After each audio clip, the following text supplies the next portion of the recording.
Today's selection will be Motherless Child.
I'm like a motherless child in a peculiar tumult, rejected by close relatives who say I'm in the cult, cause I say Yeshua's my savior and Yahweh's the creator. They notice my mistakes, forsaking the change in my behavior. Another day in the life of a slave, yet being led by the Spirit shall keep us guided through this maze. And there we sat by the rivers of Babylon, and there we wept when we remembered our home and those that carried us away, of some nerve required of us a song. How shall we sing Yahweh's song in a land not our own? It makes me wanna holler the way they do my life. I roar like a lion, but still feel like a motherless child, a long way from Zion.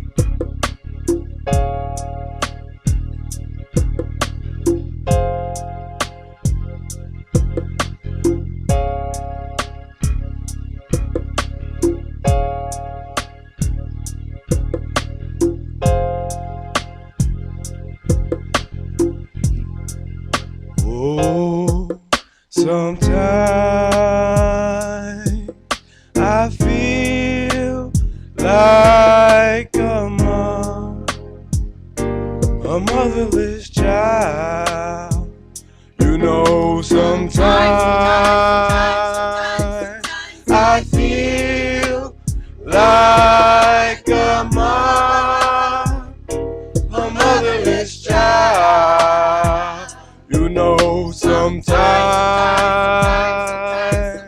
I feel like a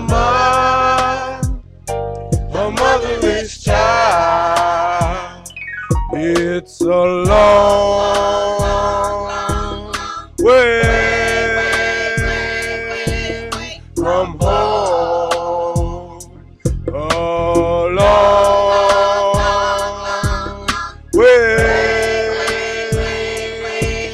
from home. Sometimes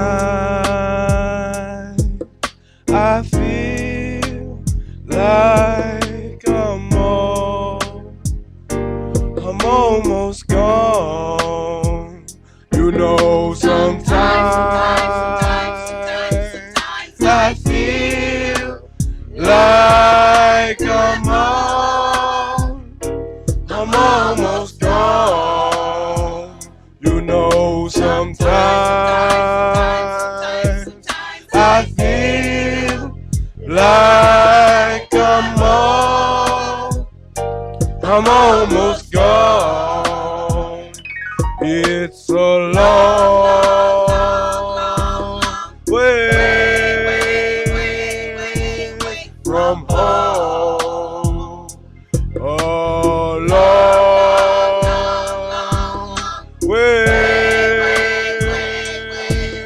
from home. Sometimes I feel like getting down on my knees to pray. You know, sometimes I get down on my knees and pray. You know, sometimes I get down on my knees and pray. It's so long way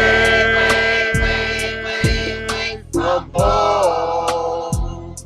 Oh, long way from home. Way from home. Sometimes I feel like a motherless child.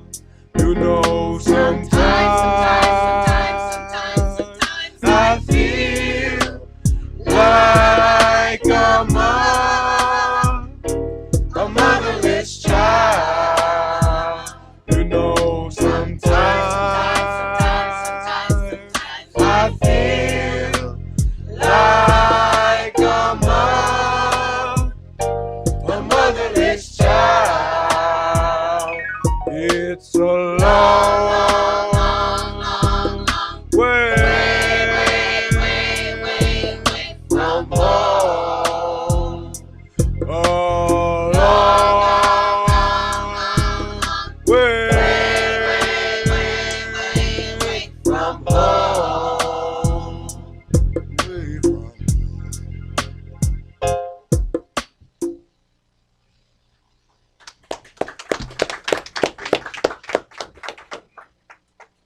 The oracles of the UCI. 1 Peter chapter 4, verses 7 through 11. But the end of all things is at hand. Be you therefore sober, and watch unto prayer. And above all things have fervent love among yourselves, for love shall cover the multitude of sins. Use hospitality one to another without grudging. As every man has received the gift, even so minister the same one to another, as good stewards of the manifold grace of Elohim. If any man speak, let him speak as the oracles of Elohim. If any man minister, let him do it as of the ability which Elohim gives, that Elohim in all things may be glorified through Yahshua the Mashiach, to whom be praise and dominion forever and ever. Amen. Ephesians chapter 4, verses 29 through chapter 5 and verse 4. Let no corrupt communication proceed out of your mouth, but that which is good to the use of edifying, that it may minister grace unto the hearers. And grieve not the Holy Spirit of Elohim, whereby you are sealed until the day of redemption. Let all bitterness and wrath and anger and clamor and evil speaking be put away from you with all malice. And be you kind one to another, tender-hearted, forgiving one another, even as Elohim for Yahshua's sake has forgiven you. Be you therefore followers of Elohim, as dear children, and walk in love, as the Mashiach also have loved us, and has given himself for us an offering and sacrifice to Elohim for a sweet-smelling savor. But fornication and all uncleanness or covetousness, let it not be once named among you as become saints.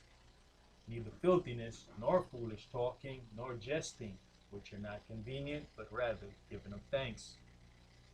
Ecclesiastes chapter 5, verses 1 and 2. Keep your foot when you go to the house of Elohim, and be more ready to hear than to give the sacrifice of fools, for they consider not that they do evil. Be not rash with your mouth, and let not your heart be hasty to utter anything before Elohim.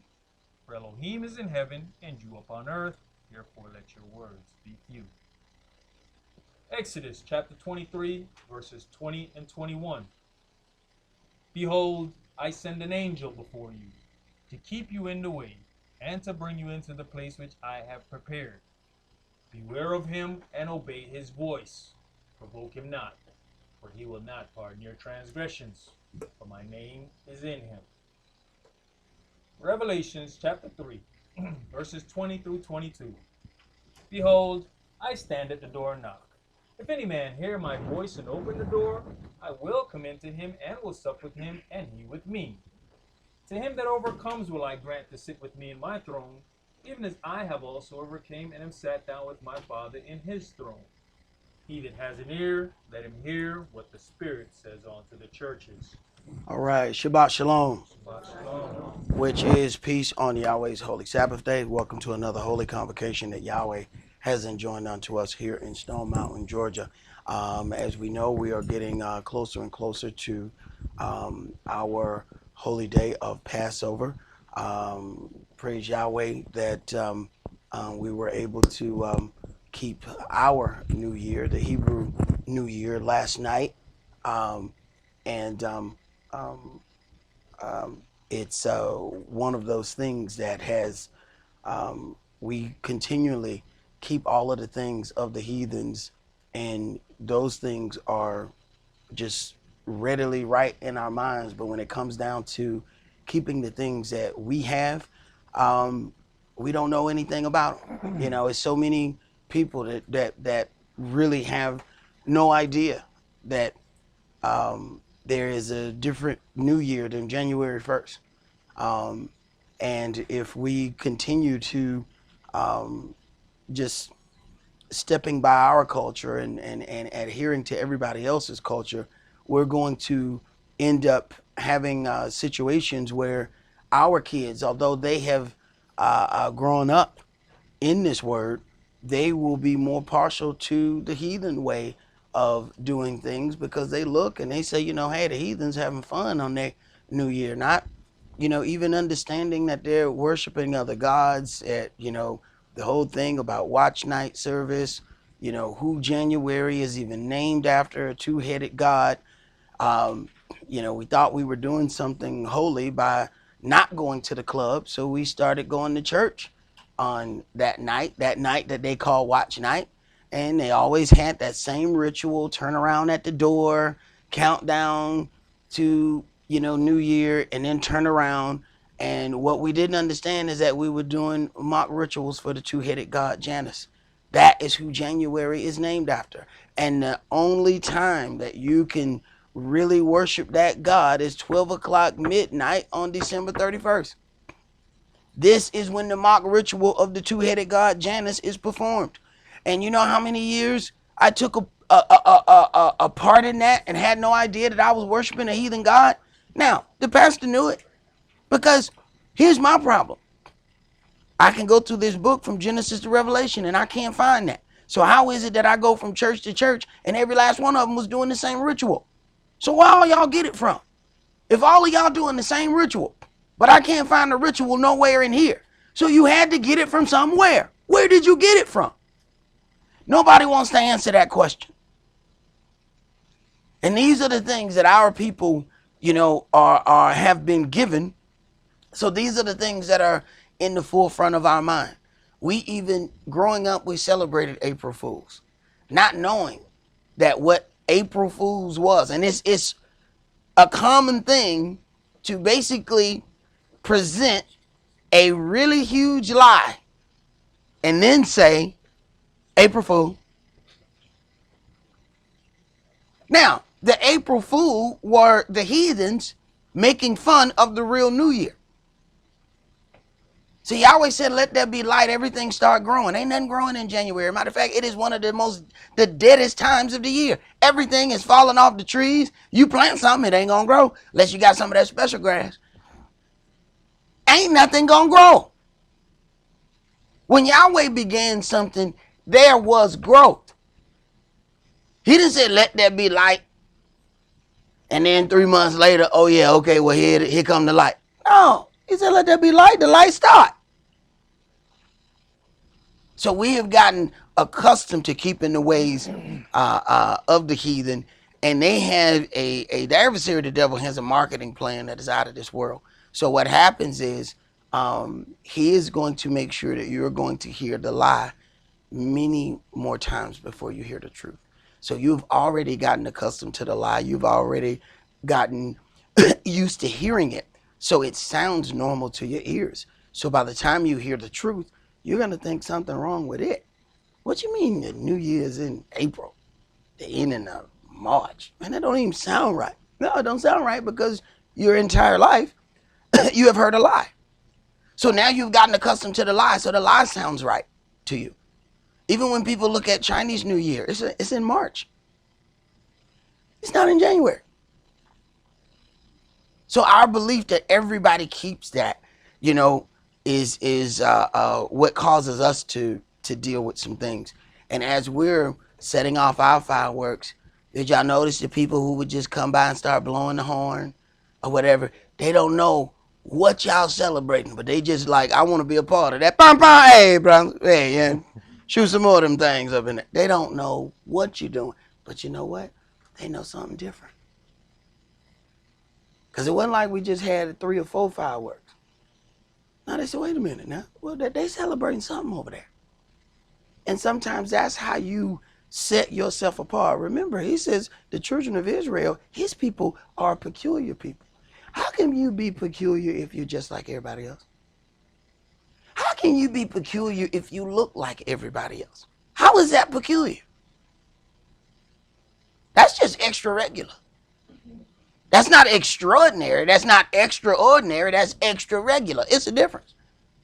You look like them. You talk like them. You dress like them. You keep all of the things that they do. How are you different from them? When we talk about the whole thing of the Passover, marking over your door with the blood of the lamb, he's going to protect those ones who have had this blood of the lamb over their door, but then they received instruction, don't go out of your house. What makes us different from everybody out there in those streets? Because this is not a situation where, I'm going to save the people who look this way. Our people and the Egyptians look a lot alike. To the point where when Joseph went among the Egyptians and dressed in Egyptian clothing, his own brothers didn't know that he wasn't an Egyptian. He spoke the Egyptian tongue, the Egyptian language. He talking to his own brothers and they didn't even know it. So the only thing separated them in look was clothing. They didn't even know that was their brother that they were talking to. So that means this Hebrew was able to blend into the Egyptians without a problem. Ancient Egyptians are dark-skinned people, not them people who live there now. And that's the thing that we have to understand. So when Yahweh sends his angels here to set forth righteous judgment on the earth, will he know the difference between you and Pookie them? And are you going to be trying to explain to the angel? Last thing, I don't want to have to say nothing. See, the people who got to talk, them the people who in trouble. See, the folk who don't have to say nothing, they taken care of. No. Moo, that's one of my servants. Don't touch him. It's them people who talking. Wait a minute. Now, let me explain something to you. No. See, why are you talking? See, if you've done what you were supposed to do, you don't have anything to say. There ain't nothing left to say. No, I know him. I know her. No, don't touch them. They're protected. But go kill all these other ones. Now, they might look just like you, to you. But to the angel, they look very, very different. And that's the thing that we have to get our heads wrapped around. This is not about a color. This is not about even about our ethnicity, because a whole lot of Israel is going to suffer and die. That's written in the book. Because no matter what we're told, there's some of us that ain't never going to change our position. Because one thing he said about Israel, we are stiff-necked and rebellious. And when you talk about stiff-necked, that is stubborn.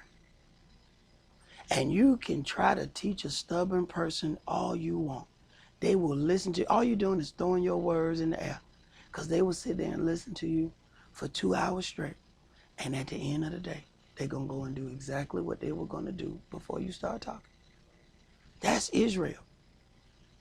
Yahweh said that about us. And nobody else say that about us. So ain't no need to go in there, I'm going to be mad at these people. I'm going to be mad at these people. No. Be mad at Yahweh. He was the one that said that you were stiff-necked and rebellious. And stiff-necked means stubborn. And think about when somebody's stubborn. Man, come over here. That was stiff neck here, right? I ain't gonna do it. That's us. And at some point, we're gonna have to make a decision on whether or not we're going to follow the ways of the world or whether we're gonna follow Yahweh our Elohim. We can't turn Passover into an Easter celebration where everybody just get new clothes, show up, participate, and then go back to the regular hellion that we were the day before. Because everybody show up Easter, all the pimps, all his little bow-legged hoes, all them show up. And then they go right back to hoeing as soon as Easter is over. Matter of fact, we think it's cute. We even call him. Look at him, he got on a pimp suit. And we think that's cute. Got a little boy with some gators on. Wow, he looked just like the pimp down the street. And we think that's cute. But we go right back to the hellacious ways that we had the week before. Passover ain't Easter. We can't keep Passover the same way other people keep Easter. Ain't showed up, ain't thought about nothing the whole year. But think if they show up this one time, that it's going to take care of all of the things that they've done that year, and they'll be prepared to do the same thing for the next year. That's not what Passover is. Somebody not only died for our sins, they were tortured for our sins. Dying is one thing. Being tortured is something altogether different. They dragged the persecution out. It could have taken 10 minutes. Don't take but a couple minutes to die.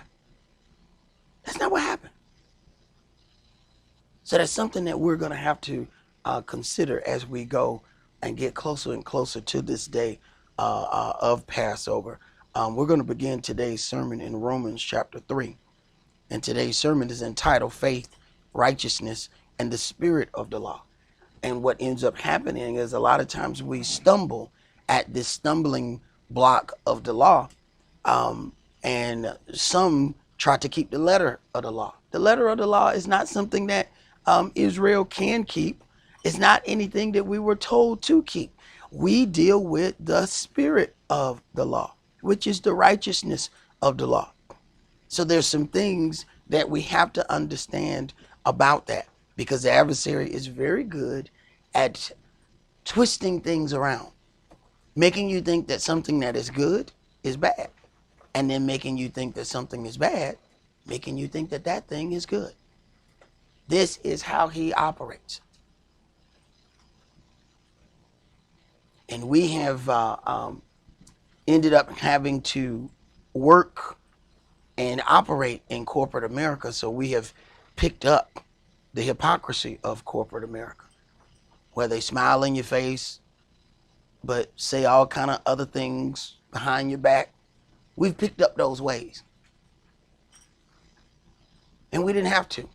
But we learned how to prosper in the office setting. And our problem is we brought it home with us. And it's got to stay at that same job. There's some things that happen at that job that you have to deal with on that job to survive. Ain't no ifs, ands, or buts about it. You have to dress a certain way depending on what job you have. You deal with that. Some jobs got uniforms. Other jobs, their uniform is a suit. You got to operate the way you have to operate in that job. But you need to have you a mental locker that you put that right at your cubicle. That right there can't come home. That's that stuff I had to do to survive in this office. That's not coming home. And then you pick it back up when you get ready to go back in that office. You go in the office. All right. I got to deal with this from 9 to 5. But at 5:01, I'm back me again. I'm not taking that home. But see, we didn't have to deal with corporate America at all, but we have been forced to deal with that because everything we built, it eventually burnt down. See, other nationalities, they come here, they don't have to deal with that. They build their stores stay up forever. They pass their stores to their children, to their grandchildren, to all of these things. This is why everybody owns things in our neighborhood except us. Well, when we got too big, they had a history of burning our stuff down. Black Wall Street was one of the most beautiful things ever. Do y'all understand just how awesome and separated we would have been as a people to make our own money? That frightens other people. So every time something like that got big, especially in days past, it was burnt down. So it's not like we didn't try to set up our stuff. It just kept mysteriously catching on fire. That pushed us into dealing in corporate America setting, but it's got to stay there. We can't bring that thing home to our families.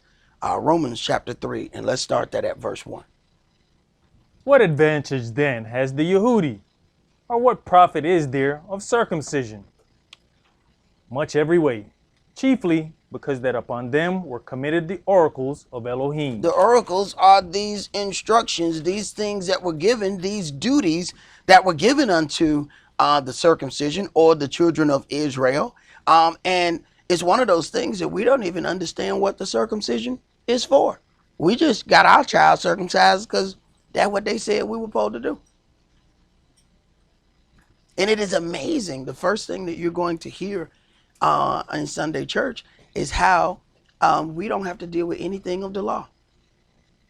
And the first thing within the law, when you read, it says, he that is circumcised is the debtor to do the whole law. So whenever somebody tell me, oh, we are free from the law, I said, are you circumcised? Then they go that stupid look. Right. Your mama or you didn't even know what it meant. Right. Read, man. For what if some did not believe? Shall their unbelief make the faith of Elohim without effect? Elohim forbid. Yea, let Elohim be true, but every man a liar, as it is written, that you might be justified in your sayings and might overcome when you are judged. Now, here's the problem. We have been taught, especially on Sunday morning, that we're not going to have to deal with judgment. It ain't nothing worse than having to stand before a judge and you have not been prepared. You don't ever want to go before a judge not being prepared. And basically, what Sunday morning prepared us for was to go before a judge unprepared, because we don't think that we got to answer for any of our deeds. This is there from the beginning. When you talk about the whole thing or the situation with Lazarus, the Messiah said, your brother shall rise again. She said, I know he's going to rise again at the resurrection at the last day. Not one time did she say he's going to go to heaven. Not one time. And she's talking face to face with the Mashiach himself. I know he's going to rise again at the resurrection at the last day. After that judgment, I already know that. Not once did she talk about heaven. And she face to face with him. Now consider how many of us believe that every loved one that we've ever had is in heaven. And this book said they sleep. That's what this book say. Go ahead. Verse 5. But if our unrighteousness commend the righteousness of Elohim, what shall we say? Is Elohim unrighteous who taketh vengeance? I speak as a man. Elohim forbid. For then now, how shall Elohim judge the world? How shall he judge the world? We don't want the world to be judged if it means that we're going to have to be judged.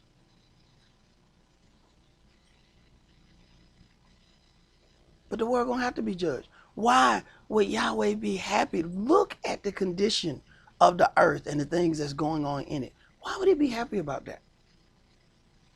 Imagine if it was your creation and you created it to work in joy and harmony. And they'll kill each other over some shoes. Would you be happy about that? At some point, you're going to come in and you're going to find the evil ones. And you're going to do away with them. Even if it means you down to just 5 righteous and let them 5 righteous start over again. If it was your creation, eventually you'd do the same thing. Go ahead. For if the truth of Elohim has more abounded through my lie unto his glory, why yet am I also judged as a sinner?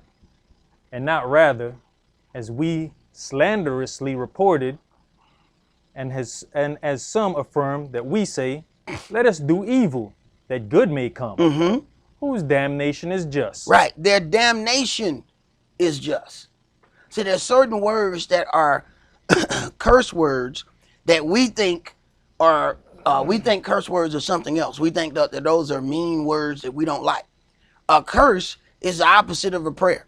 A curse is something that is meant for somebody to do them harm. Damnation, if somebody is damned, that is a curse word. When somebody says, I damn that person, they are praying that there is judgment placed on that person. See, we've gotten to the point where the whole term of curse word means something different today than what it meant here. And then what we do is we read this book and we take our 2019 understanding and try to put it into a writing that happened 2,000 years ago. But we're trying to bring today's understanding into that. So that's why we have a limited understanding when it goes down. That's not the kind of stuff that they were talking about. Go ahead. What then? Are we better than they? No, in no wise. For we have before proved both Yehudis and Gentiles that they are all under sin. Mm-hmm. As it is written, there's none righteous, no, not one. Right. So if we're going to go to that thing and say, well, this nation is better than this nation, everything that you can go and show me that the Caucasians have done, that the Gentiles have done, I can turn around and say, all right, well, let's go to the hood. Now sit right here on this rock. Now watch this. Now with everything you said they did, watch this right here. I guarantee you we're finna do every last bit of it. Matter of fact, we might do more. Just watch this. There ain't nothing that you're going to find in one nation that if you don't go and watch, you're going to see in another nation as well. Go ahead. There's none that understandeth, there's none that seeketh after Elohim. They are all gone out of the way. They are together become unprofitable. There's none that does good, no, not one. Their throat is an open sepulchre. With their tongues they have used deceit. The poison of asp is under their lips. With their tongues they have used deceit. Because we've learned how to lie by omission, by trying to say one thing, but we're really saying something else, and think we in sport. Go ahead. Their feet are swift to shed blood. Destruction and misery are in their ways. And the way of peace have they not known. There's no fear of Elohim before their eyes. Fear translates into respect. There's a certain amount of fear that we have for the police officer, so there's a certain amount of respect that is automatically given when that person enters the room. You see the vest, you see the gun, you know that gun ain't there for no reason. You operate a certain way. You see the gun, you know what it's for. But then there's some that have absolutely no fear of Yahweh, which translates into no respect of Yahweh, because we don't see his power. And we have a tendency not to fear things that we are not able to see the power in. See, that little plug on the wall got a lot of power, but you don't see it. And some people got to see the power to respect it. So they grab that fork and they stick that fork in that socket.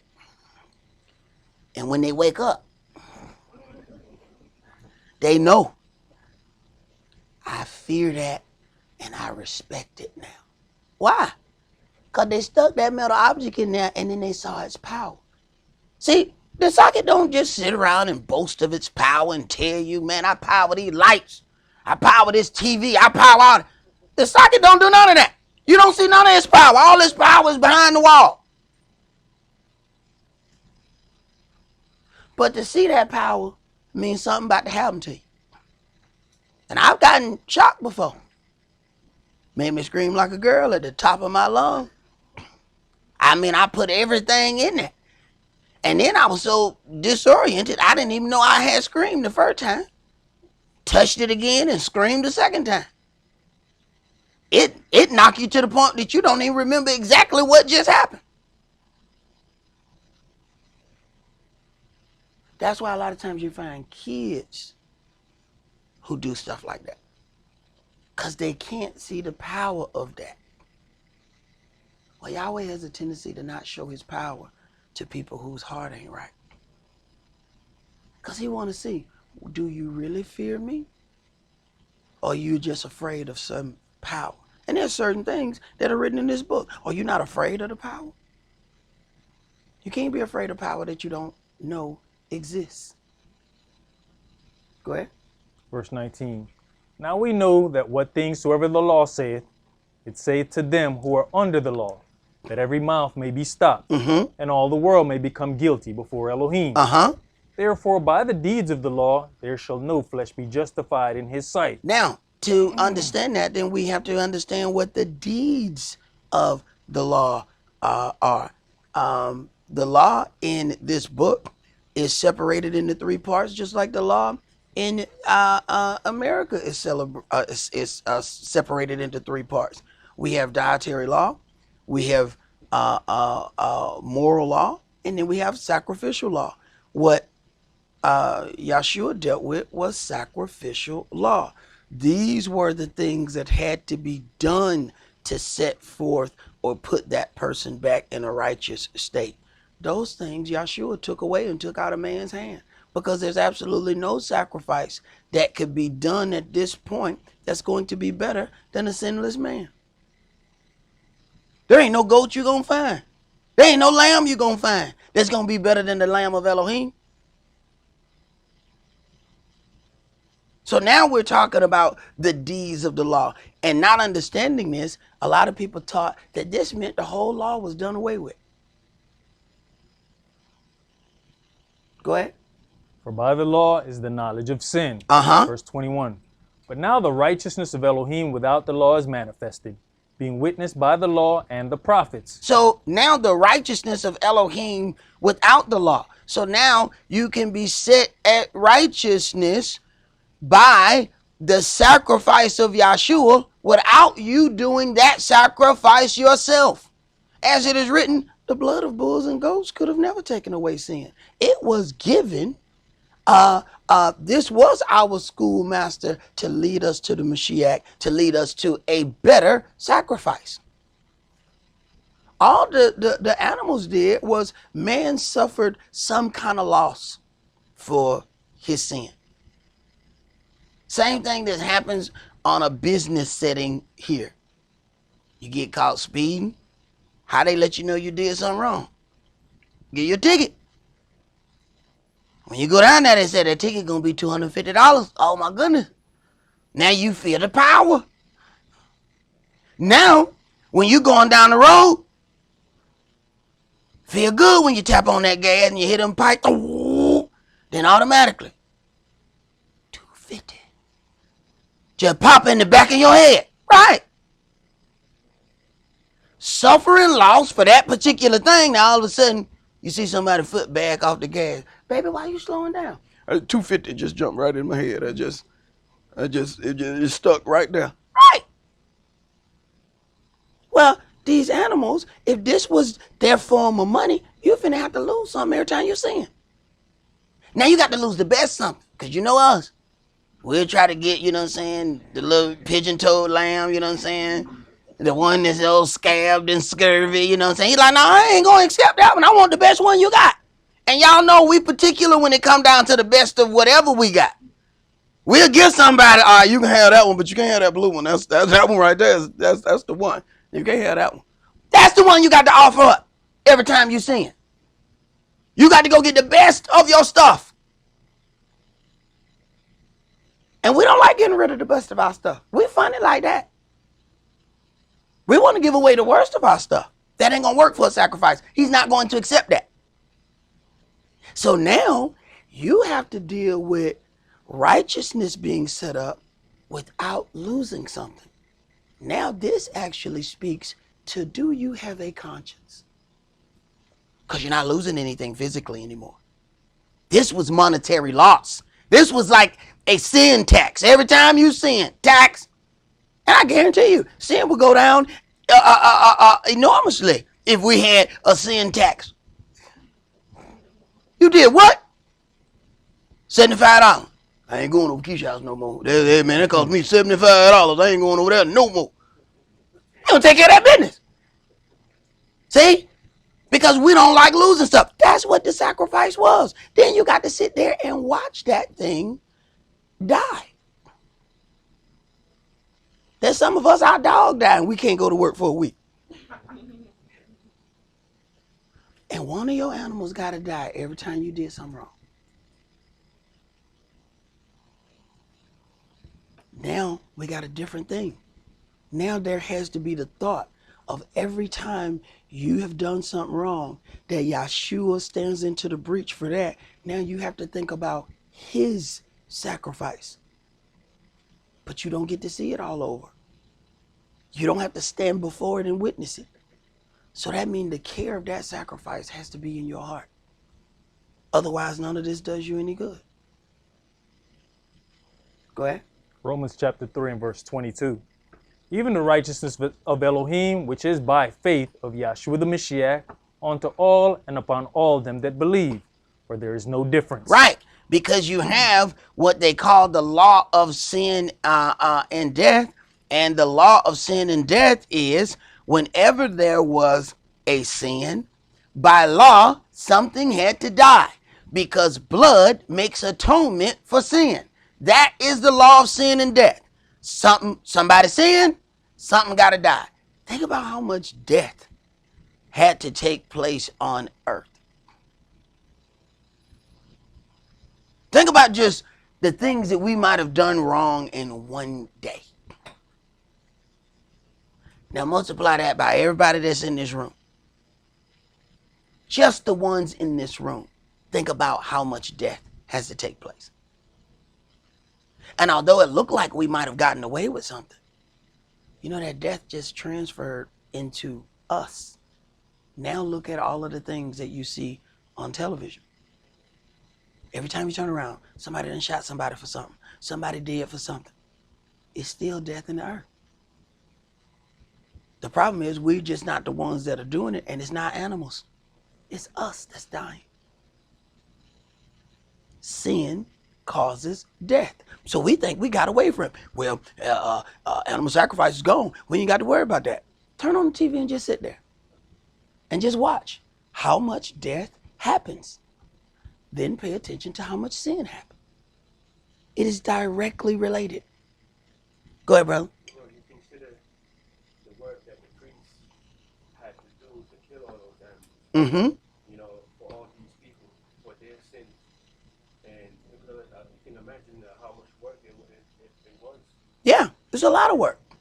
A lot of work to kill all of those animals for all of the sins that the people committed on a regular basis. So if we get down to this point and you don't have a conscience, Christ's not helping you. Go ahead. You know, back in those times, it must have made for a lot of conversation. Eli, what you doing with that sheep? Well, what have you done now? Why are you taking that sheep over there to the priest? What did you do? Hey, and everybody know you done something. Because you ain't taking that sheep, and you know you going to see it. And that's a pretty good one, too. So you must have did something really horrible. You got the best sheep in there. Right. Everybody know you done something. See, this way, ain't nobody got to know you sin but you. You can come before Yahshua's altar and you the only one talking. Ain't nobody got to know you did something stupid this morning. Ain't nobody got to know that but you. But we so proud we'll walk right past that altar and won't say nothing. Because don't nobody know. And Yahshua know. And Yahweh know. And it keep adding up. Sometimes it's better for us that we get called out publicly.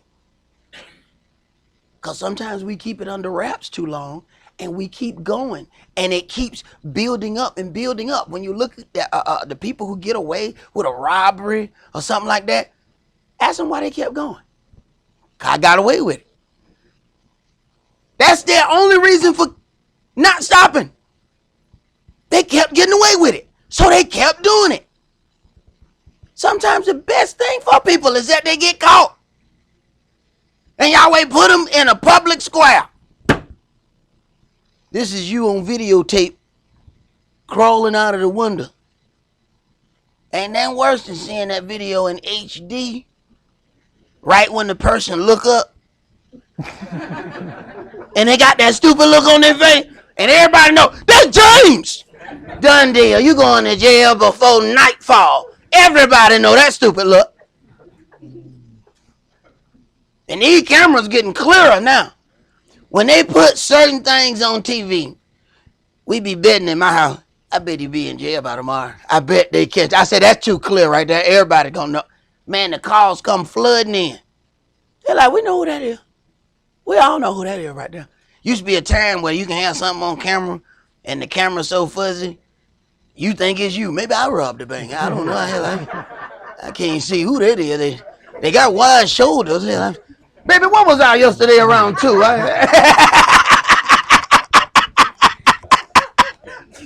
You start listing yourself as a suspect. You don't know it. Hey, that camera image is horrible. Not no more. Not no more. Go ahead, bro. Verse 23. For all have sinned and come short of the glory of Elohim, being justified freely by his grace through the redemption that is in the Mashiach Yahshua, whom Elohim has set forth to be a propitiation. This is atonement sacrifice. That's what that means. He has set forth to be an atonement sacrifice through faith in his blood.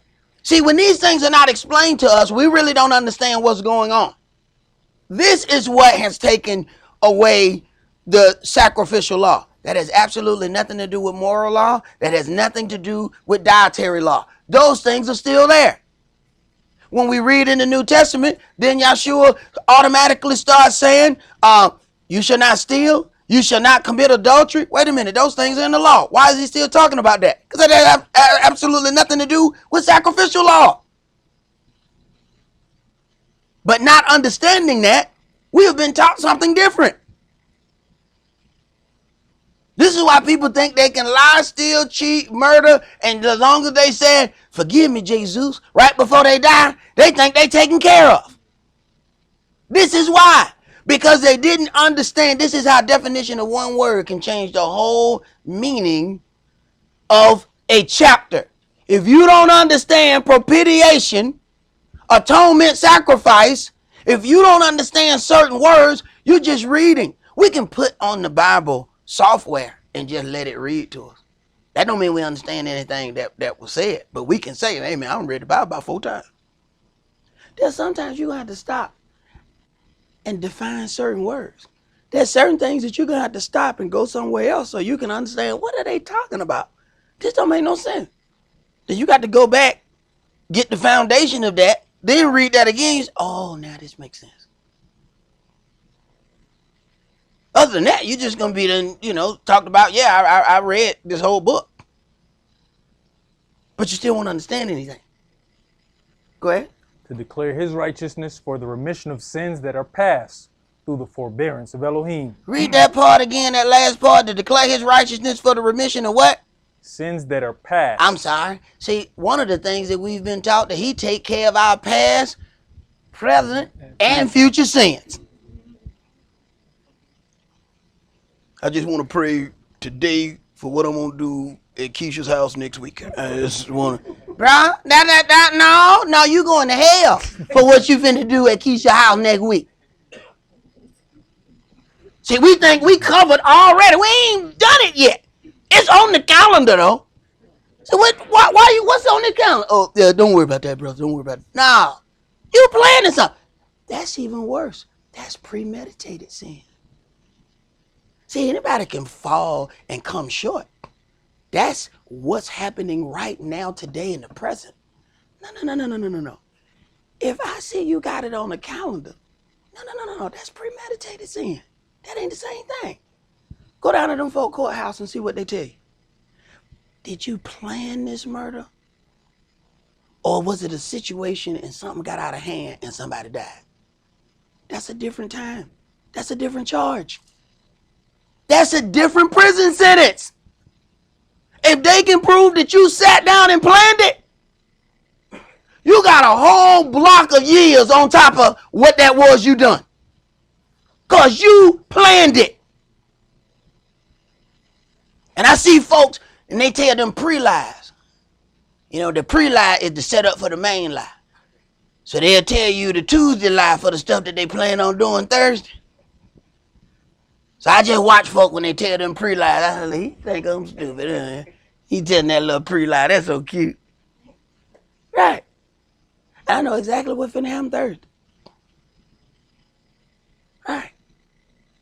Go ahead, bro. Verse 26. To declare, I say, at this time his righteousness, that he might be just, and the justifier of him which believes in Yahshua. Where is boasting then? It is excluded. By what law? Of works? No, but by the law of faith. What is the law of faith? The law of faith is what goes completely opposite of the law of sin and death. Law of sin and death, something has to die every time there's sin. The law of faith is we have the faith that Yahshua's sacrifice has taken care of that portion of the law, so we're not out here trying to do some sacrifices. And it's just certain things that we don't even ask. The people who's supposed to be Jewish, who don't believe in the Mashiach, you don't believe in Christ? All right, where y'all sacrifices at? We don't even ask the most simple question. Oh, well, we don't believe in Yahshua, but we don't do sacrifices either. Well, you're the devil. You don't go left or right. Something wrong with you. How you not believe in the Mashiach, but you don't do sacrifices? Where your sins going? You know, I got them all stacked up in the closet back here. Right. Good luck with that. Good luck with that. There ain't but two ways. Animal sacrifice or the Mashiach. You don't do both, I don't know what you are. You like some kind of cat dog hybrid animal here that don't make no sense. I don't know what that is.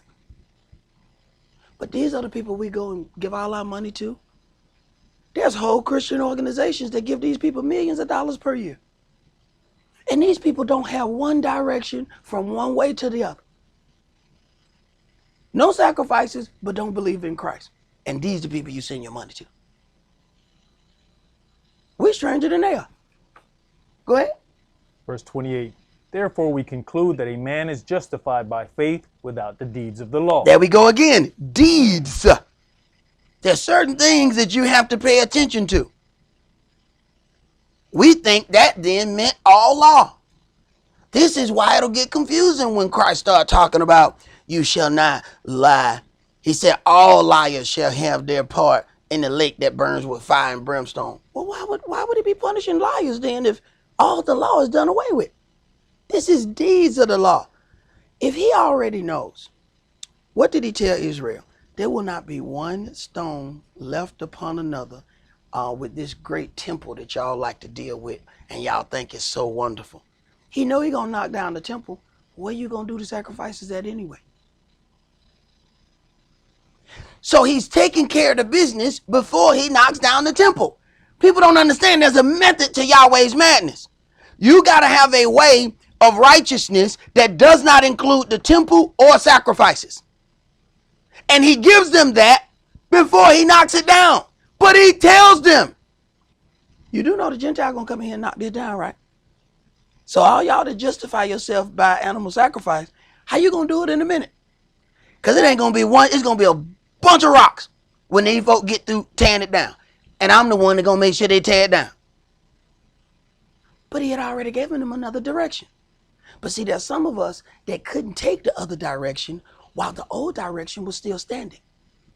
See, the old temple was still up while he's doing all this.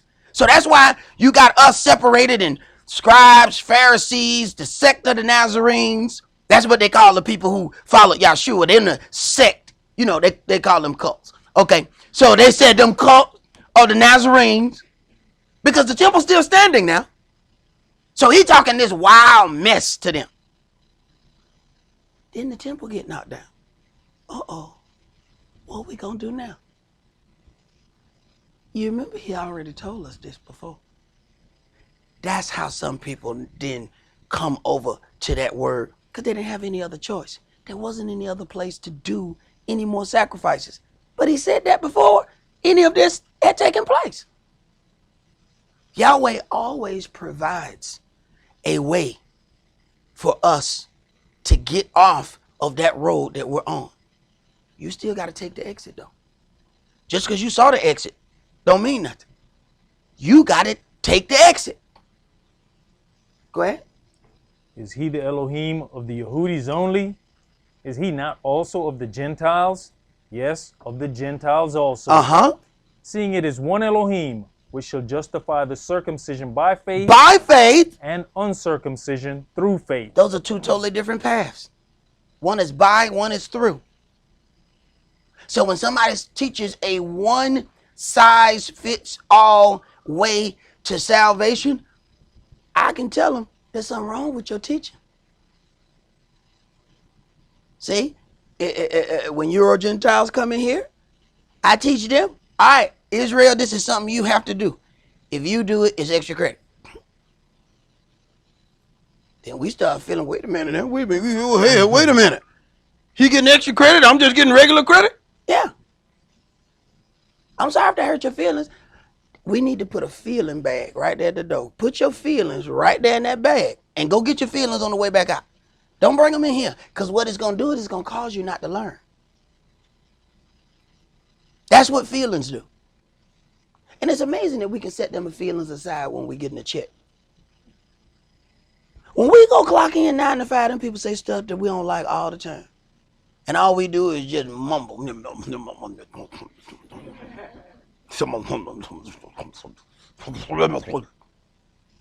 we go right on back to work.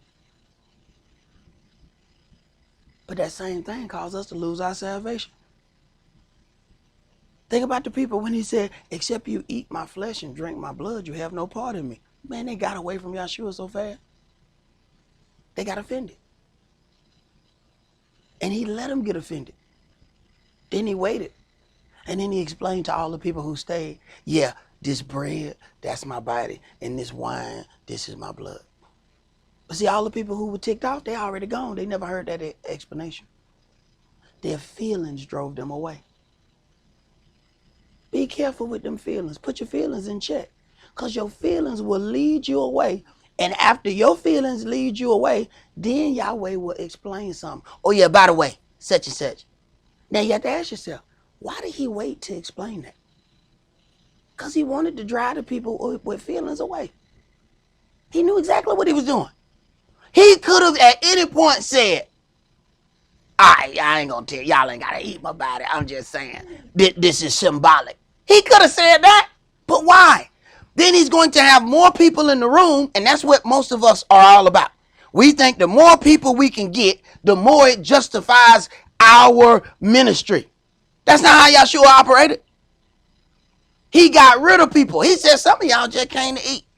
Y'all came for the natural bread, not the spiritual bread. He didn't care nothing about hurting nobody's feelings. That Yahshua or that Jesus that they teach on Sunday is a totally different entity from who's in this book. The one in this book didn't care about nobody's feelings. This woman come up, she says, heal me. He said, it's not meant for me to take the food of saints and cast it to dogs. Some of us would have just fell down dead right there. Christ called me a dog. That woman said, but isn't it me? Isn't it also one of those things that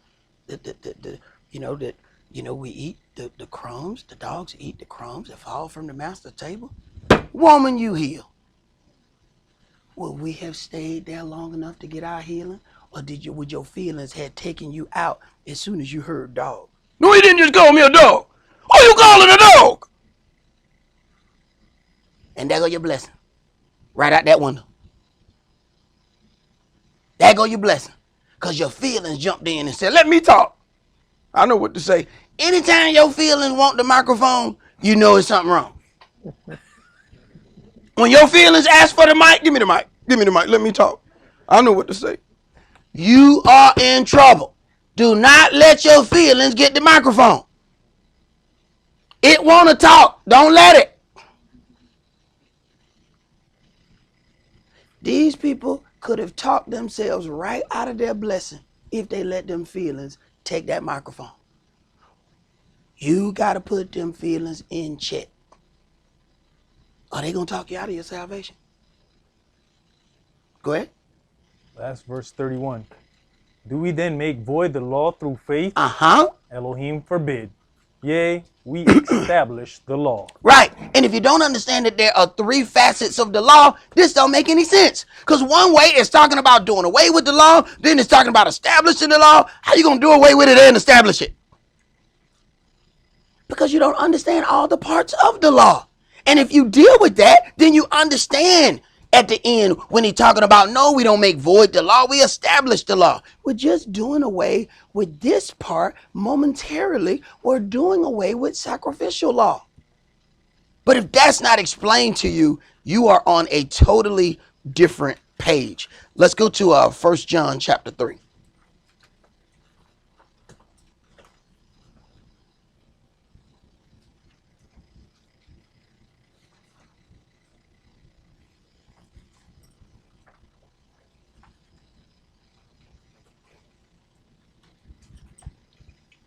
First Yohanan chapter 3 and verse 1.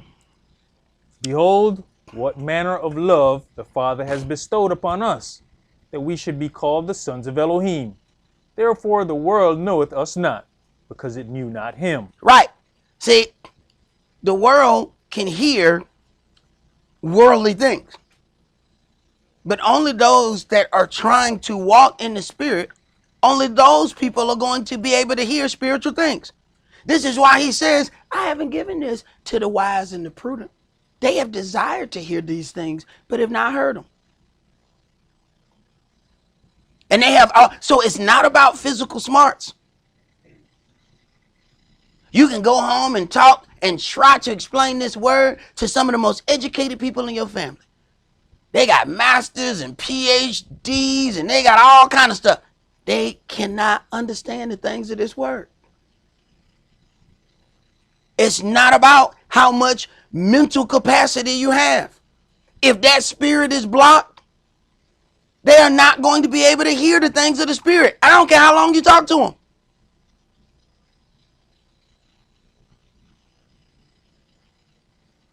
And that's by design. That's not a mistake.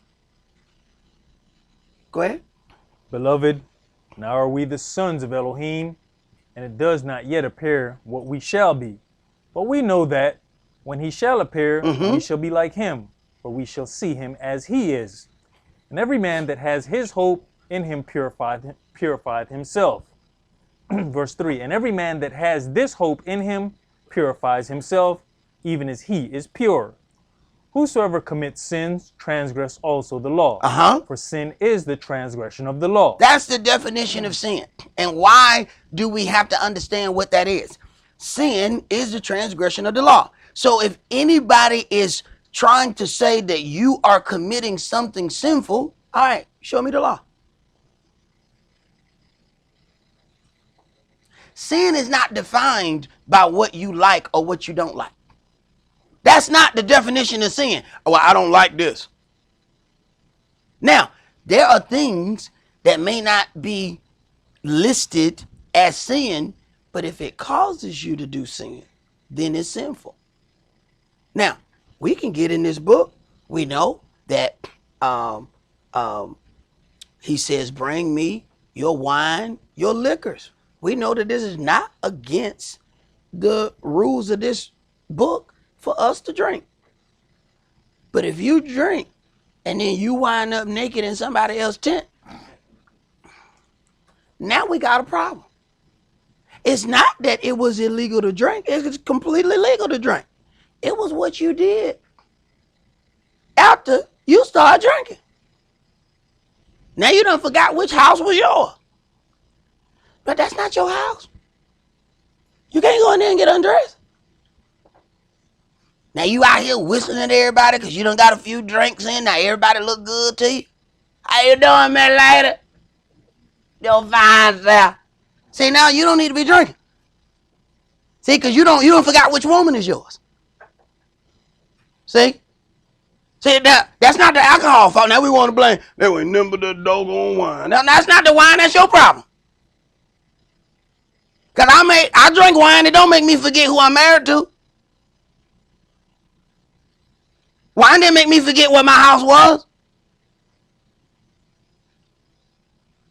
See, if that causes you to sin, whatever causes you to sin, you cut off from among you.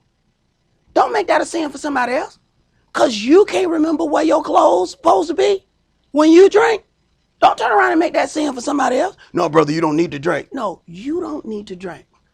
Because you don't know where your house is when you drink. Leave me alone. I know where my house at. That's what we often do. We make something that's a stumbling block for us. Now we want to make it a stumbling block for somebody else. That's not everybody else's problem. You need to recognize what your own issues are and deal with those. Don't make that a problem for somebody else. Go ahead, bro. Verse 5. And you know that he was manifested to take away our sins, and in him is no sin. Whosoever abides in him sinneth not. Whosoever sinneth has not seen him, neither known him. Now, as we have already read, we all sin. There's something different about sinning in continuance. Now, there's no part where we have tried to get atonement. There's no part where we've tried to back up from those things. We just continually walk in it. That's something altogether different. Go ahead. Little children, let no man deceive you. He that does righteousness is righteous, even as he is righteous. Right. And why would that even be there? He that does righteousness is righteous. Because you have people who believe that they can still be listed as righteous, even though they do all kind of hell in other places. So I'm going to come and doing good at the church, but I'm going to rob these people down the street. I'm going to tell lies to this group over here. I'm going to forget what my clothes is over here, but then I'm going to come back and I'm going to do good over here where everybody watching. He that does righteousness is righteous. Not he that does righteousness at the church is righteous. You do know the same one who saw you at the church, he saw you down the street over there too. He didn't just see you when you was in the parking lot. He saw you before you got to the parking lot. Go ahead. He that commits sin is of the devil, for the devil sins from the beginning. Right. He invented lying. It says when he tells a lie, he tells of his own. And when you understand how, even today, how they have copyright law, whoever makes something get the rights to it. And if you use what they have created, you owe them. Every time you tell a lie, you owe the devil. And he won't hit cut. He said, no, I invented lying. You can't just tell a lie and not pay me. That's my stuff. Go on TV and sing one line of Dolly Parton song. They're going to send you a letter in the mail. That was nice. We like how you did that. Now you can make that check payable to Dolly Parton Inc. What? I got to pay you for that? Yeah, that was my stuff. You can't just use my stuff. Right. Adversary of the devil said, no. I invented lying. Didn't nobody tell no lie until I lied. I made that. That's my stuff. You think you were just going to tell them lies and you weren't going to have to pay me? No, you're going to have to pay me for that. So you got to think about what kind of account you got. And think about when you're dealing with somebody unrighteous that operate like loan shark. They like to let the bill build up really high before they come to you. See, if you just told one lie and he came to you and said, pay me, then you might stop lying. But he said, no. Let him lie for a while. Then we're going to charge interest. So by the time we go to them, we know they can't pay the bill. Right. That's how unrighteousness works. Go ahead. For this purpose the Son of Elohim was manifested, that he might destroy the works of the devil. Verse 9. Whosoever is born of Elohim does not commit sin, for his seed remaineth in him, and he cannot sin because he is born of Elohim. I think we have forgotten that when we get, this baptism, that we are baptized into his death. And then this is a new birth for us. So we had the opportunity to be born again and wipe off all of the old sins that were already committed. So now we got to ask ourselves a question. What sins have you done from the day you were born again? See, some of us had an opportunity to have a clean slate, but we made the clean slate dirty. Go ahead. In this, the children of Elohim are manifest, and the children of the devil. Right. All the children don't belong to Yahweh. And this is why sometimes we get upset when some people sin and nothing happens to them. The best thing for you is that you can tell a lie in that kitchen and then fall before you get to the bottom of that hall. Boom! Don't nobody know why you hit the ground. You be like, I know why I just told that lie right there in the kitchen. I know exactly why I just hit that floor. That's the best thing that ever happened to you. Because now you start thinking, you know, when I go back to that kitchen, I ain't going to tell that lie no more. I ain't going to tell that lie. See, that was righteous judgment for you. But then you mad because the other person done told 10 lies, ain't nothing happened to him. Y'all like, oh no, that's not my child. See, I discipline my children. You don't just go to the park and just whoop all the little bad kids up and down. Now you find yours. Junior, sit down. Don't do that no more. But mama, all them were doing that. Well, let their mama deal with that. That's them children. I don't discipline them. Same thing you always said. I'm not disciplining Lucifer's kids. Them his kids. Best thing that can happen to you is he discipline you as soon as you do something. We think that's a bad thing. That is a wonderful thing. And we don't even accept that for what it is. Except what we do, we get jealous at the people who can do. Look at that. Look how long they done wrong. We getting jealous at Lucifer's kids. They've been doing evil for so long. And what it does, makes us start considering evil. Maybe I should do some of that. Maybe I should do a little of this crookedness. And then your feelings hurt as soon as you do it. You have the right to remain silent. Anything you say can and will be heard. Ah! Now you crying all over the house. Snot everywhere. You didn't understand the difference between Lucifer's kids and Yahweh's kids. He's not going to discipline those kids. Those are not his. So sometimes the worst thing you can do is be a child of Yahweh and keep hanging around with Lucifer's kids. Because you're going to see his kids do something and they're going to get away with it. And each time one of his kids get away with it, you're going to think you can do it. You are taunting yourself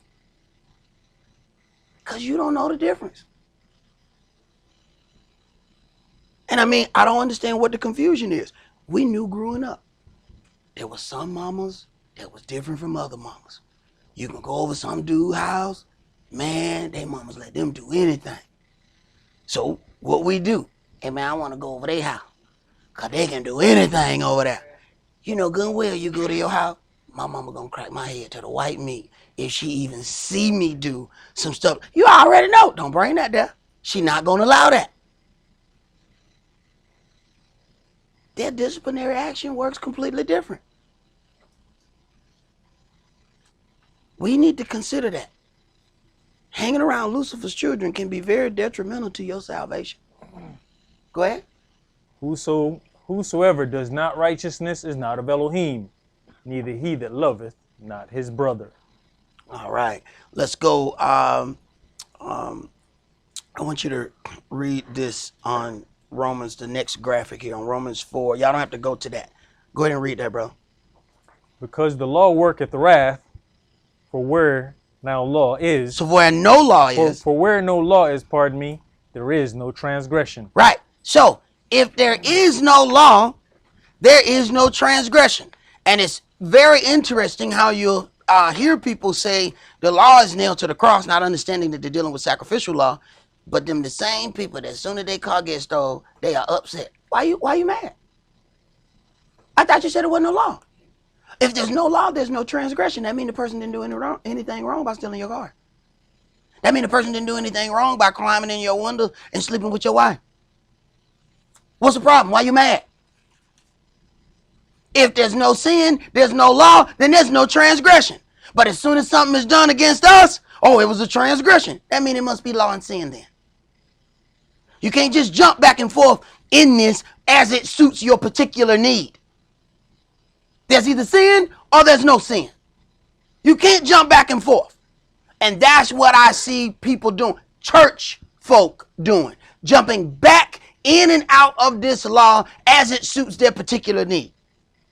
When something happened to them, all of a sudden the law, they need to prosecute according to the highest extent of the law. When it comes to them, the law is nailed to the cross. Wait a minute. How you going to jump in and out of this? Right. There's something seriously wrong with that. Let's go to Mark chapter 7. See, there's some things that we need to consider before we approach unto this altar to take a part in Yahweh's Passover. Understand what Yahshua had to go through for this Passover. This is not Easter. And I have to keep telling people that because there are so many paganistic things set up in Easter, but we so busy having fun, we didn't even ask questions. What the chocolate bunny got to do with Jesus? That's a common question. Even their little sunrise service is set up for them to worship the sun. And we don't ask any questions. You didn't have to search your heart to approach unto Easter. Because it was a thing about some sacrifice over there. You have to understand that this sacrifice is a part of every time you want forgiveness for your sin. You got to look at this in a different way. So no, an animal don't die. A part of your old man is supposed to die.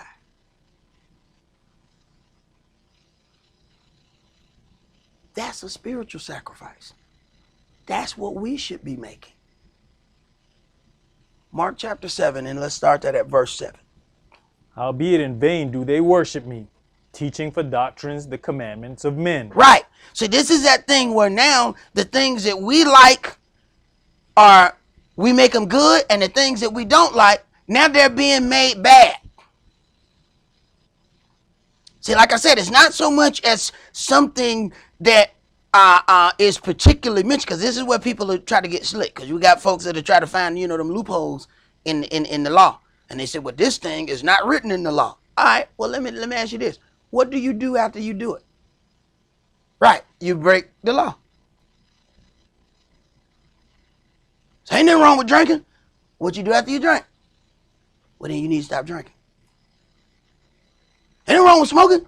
What you do after you smoke? Right, you need to stop smoking. I don't come through here and tell everybody, oh, you need to stop doing this. You need to stop doing that. No, you need to think about what you do after you do it. It ain't what it is. What does it cause you to do? It says, if your right hand causes you to sin, cut it off from among you. Is the right hand sin? No. What do the right hand cause you to do? Go ahead. But it's like you said earlier, because it causes you a problem, that don't mean you condemn somebody else because they doing it, because it's you. Yeah, but see, that's us. See, that's what make us comfortable. Can't nobody in this house drink. Why? Because I'm an alcoholic. What they got to do with everybody else in the house? Because you a damn alcoholic. You stop drinking.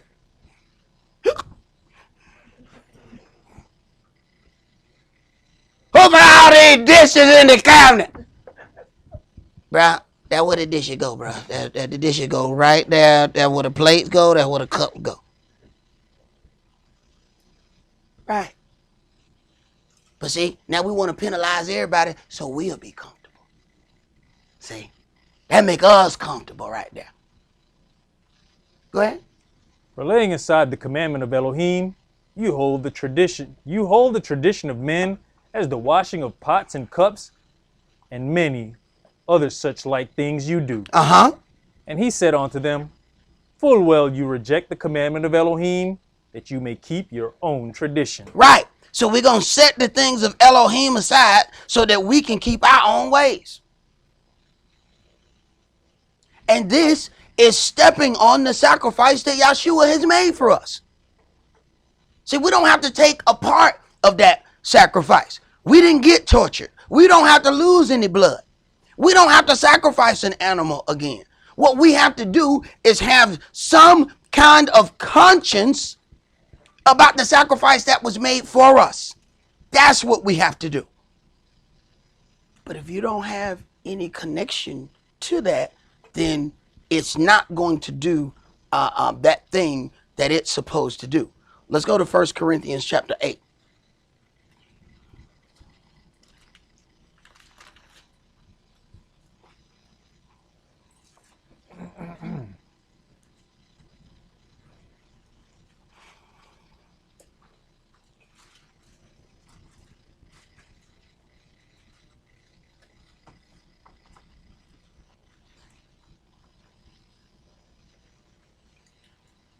First Corinthians chapter 8 and verse 1. Now as touching things offered unto idols, we know that we all have knowledge. Knowledge puffs up. First thing he says after we all have knowledge. Knowledge puffs up.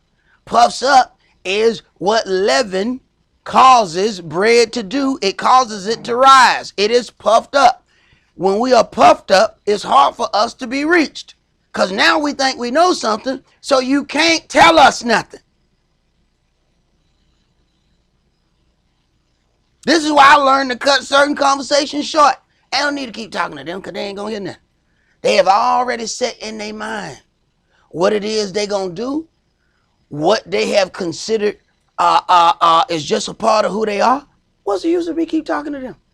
That's a waste of my time. Next, let me talk to somebody who might hear. Because they have already set in their mind what they're going to do. They'll talk to you 2 hours and they're already planning what it is they were going to do. Matter of fact, they was on their way there while they were talking to you. Go ahead. But love edifies. And if any man think that he knows anything, he knoweth nothing yet, as he ought to know. But if any man love Elohim, the same is known of him. As concerning therefore the eating of those things that are offered in sacrifice unto idols, we know that an idol is nothing in the world, and that there is none other Elohim but one. Right. So this is what we understand after we've been in the Word. We understand that there are these idols, that they have these fake things. But once we come to a deeper level of understanding, we know that the idol don't exist at all. But then we still have to be careful how we deal with that. Because what's going to happen as other people see us dealing with those things? Go ahead. For though there be that are called gods, whether in heaven or in earth, as there be gods many, and lords many. But to us there is but one Elohim, the Father, of whom are all things, and we in him, and one Adonai, Yahshua the Mashiach, by whom are all things, and we by him. Howbeit there is not in every man that knowledge. For some, with conscience of the idol unto this hour, eat it as a thing offered unto an idol, and their conscience being weak is defiled. Right. But meat commendeth us not to Elohim, for neither if we eat are we the better, neither if we eat not are we the worse. We understand that the idol don't exist, but they think they eating this food, and that this food that they are taking part in is going to help them serve their God. When it come down to especially when it comes down to their little Thanksgiving time, turkey is a legal something that we can eat according to our dietary law. But you know, if you eat turkey around their Thanksgiving, everybody think you celebrating Thanksgiving. So now we got to sneak and eat our turkey when it's around that time. Yeah. People say, brother, you celebrating Thanksgiving? No, man, I just like turkey. Now get on out my face, bro. This ain't got nothing to do with Thanksgiving. But people will automatically assume that. First of all, we understand your idol does not exist.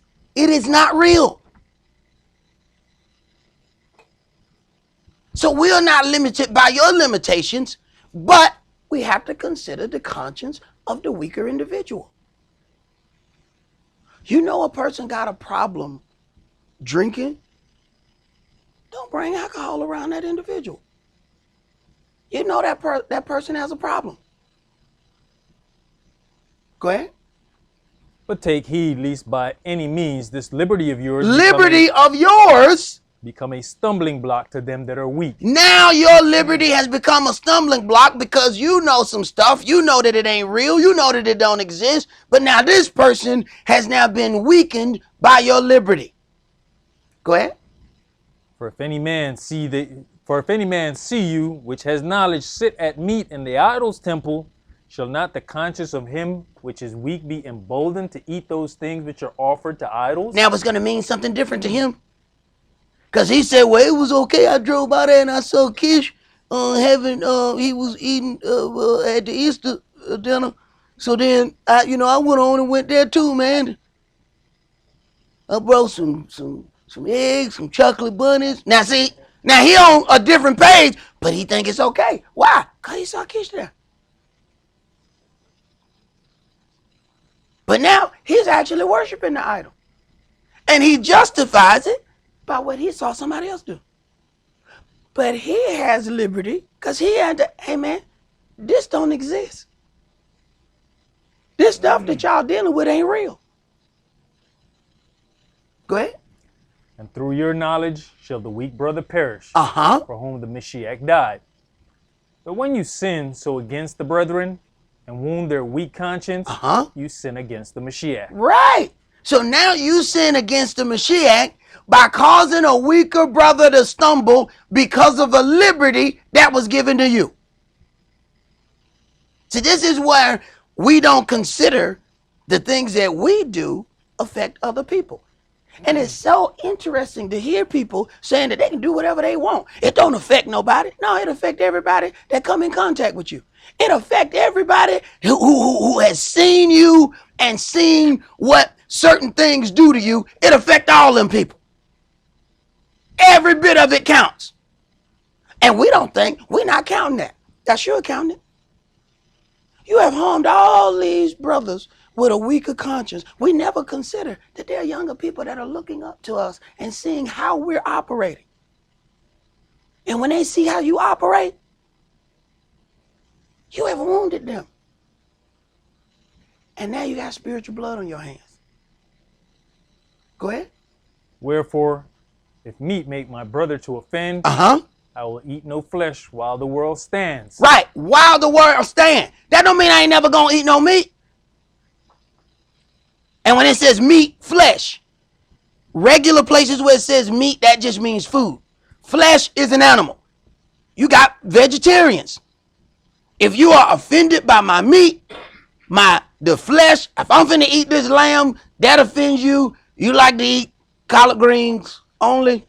I eat collard greens with my meat. You just want to have the collard greens.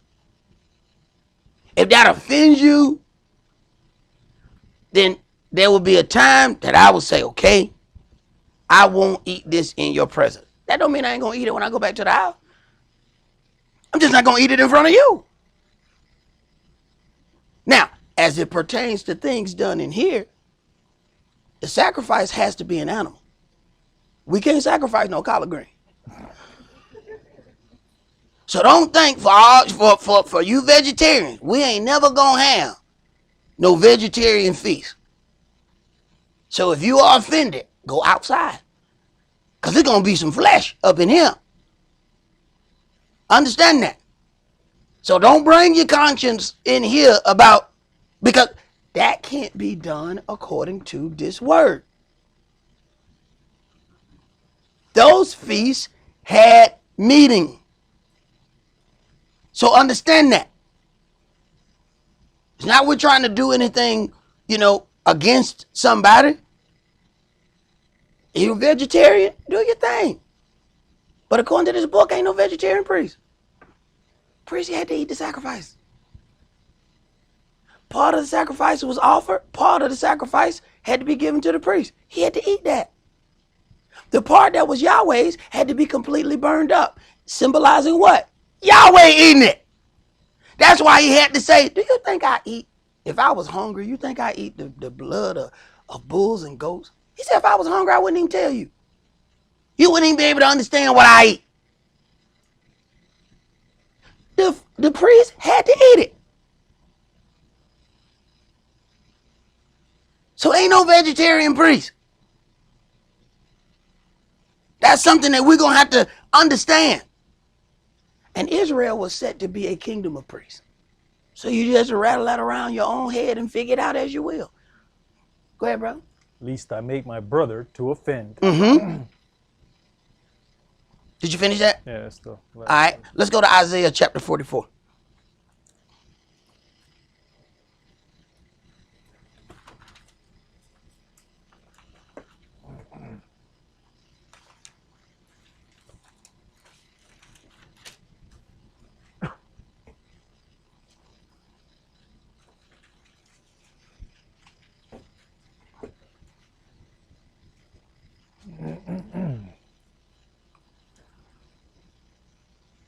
Isaiah chapter 44 and verse 1. Yet now hear, O Yaakov my servant, and Yisrael whom I have chosen. Thus says Yahweh that made you, and formed you from the womb, which will help you. Fear not, O Yaakov my servant, and you, Yeshran, whom I have chosen. For I will pour water upon him that is thirsty, and floods upon the dry ground. I'll pour my spirit upon your seed, and my blessing upon your offspring. And they shall spring up as among the grass, as willows by the watercourses. One shall say, I am Yahweh. And another shall call himself by the name of Yaakov. And another shall subscribe with his hand unto Yahweh, and surname himself by the name of Israel. And why would a nation who is already Israel have to surname themselves by the name of Israel? See, the names we got are the names of the slave masters that owned us. And we walk around with such pride in these last names. And all you got to do is keep looking, and you're going to find the family where you got that last name from. Understanding that Israel, being scattered all across the globe, is going to end up having to take other names. They was talking about this Braves player who just got this $100 million contract. And his name was like Acuna or something like that. He can barely even speak English. The dude looked like Absalom. You can tell that ship just dropped him off somewhere. Speak straight Spanish, he can barely get the English words out to even. I want to say thank you to all of my teammates. How you say? He's trying to think about how he say. Now you know how strange it is looking at a brother that look like that, and he's trying to find English words, and you like, is that Pookie Johnson? That looks just like Pookie Johnson. Now how Pookie Johnson gonna not be able to say thank you? Yeah, how you say that? Thank you. But he look just like him. But he speak complete nothing but Spanish. How you get that name? That's where he ended up being dropped off at. But he looked just like every last one of us. And once we realize that, we come up out of that. Because the first thing that denotes who you are as a person and who you are ethnically and what you worship is by your name. When somebody says that their name is Muhammad, you have already gotten a picture in your head what that person look like, and you already got a picture in your mind as to what they worship.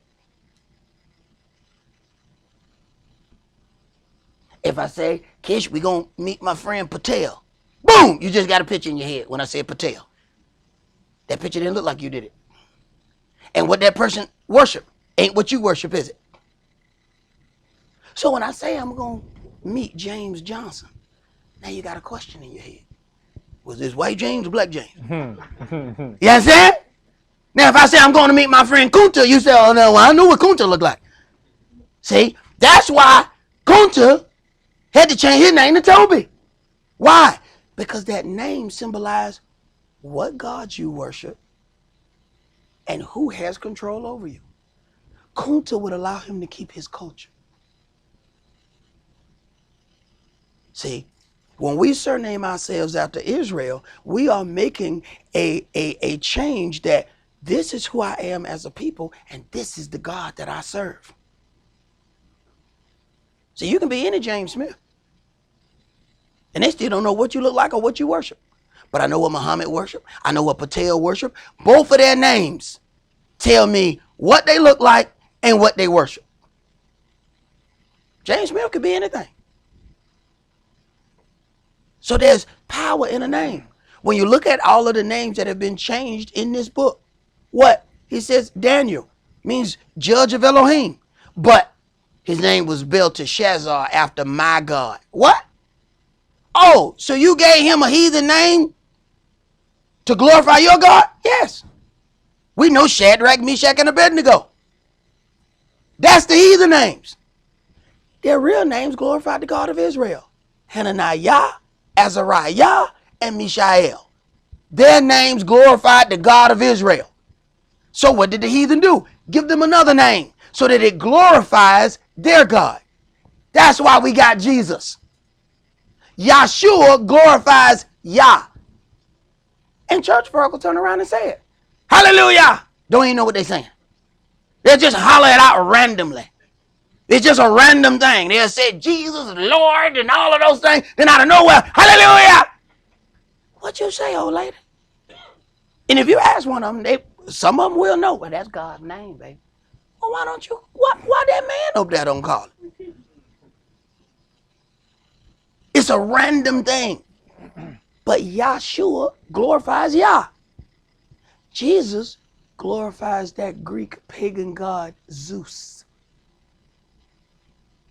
Now think about all the people who got their baptism in the name of Jesus. You got baptized in the name of a pagan god.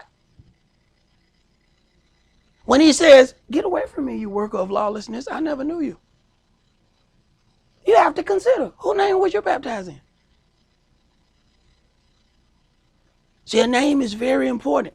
So as Israel understands who they are, they began to surname themselves back to their original culture. Other people don't have to do that. But Yahweh knew when he put us on those ships and sent us all across the globe, we got every name under the sun. From Spanish to English, you can, if you listen closely, you can tell where the people are from based on their names.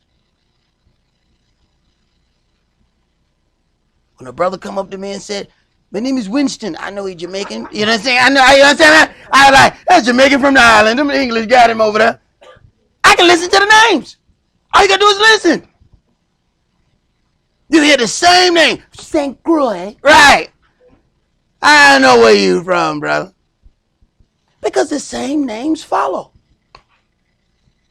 And they're connected to those people who once ruled over us. But when they surname themselves, they are making an effort to take back their culture. Go ahead. You know, the thing about it is a lot of us don't even understand that, because if you talk to true Africans and they've got a common name like David or whatever, or even Asians with those type of names, they'll tell you, oh, I took a Christian name. Exactly. But they still got their other name. Mm-hmm. See, they just use that name because you can't say that. See, your name, you know what I'm saying? What? I can't, how you say that? And see, that's going to make them difficult to deal with business every time they be like, yeah, my name. He's like, wait a minute, how you spell that? How you spell?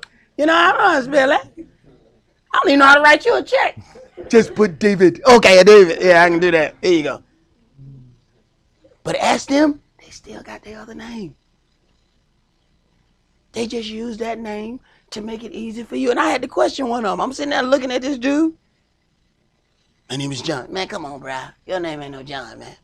Come on, man, I can look at you, man. Your name ain't John. Your accent too thick for your name to be John. What's your real name? And they'll tell you. They will tell you what their real name is. But for them to do business here, they take and they know it's a Christian name. Our problem is we have forgotten the names that you have are Christian names. They're not English names. No, they are Christian names. They're named to symbolize that you worship that God. That's what that name means.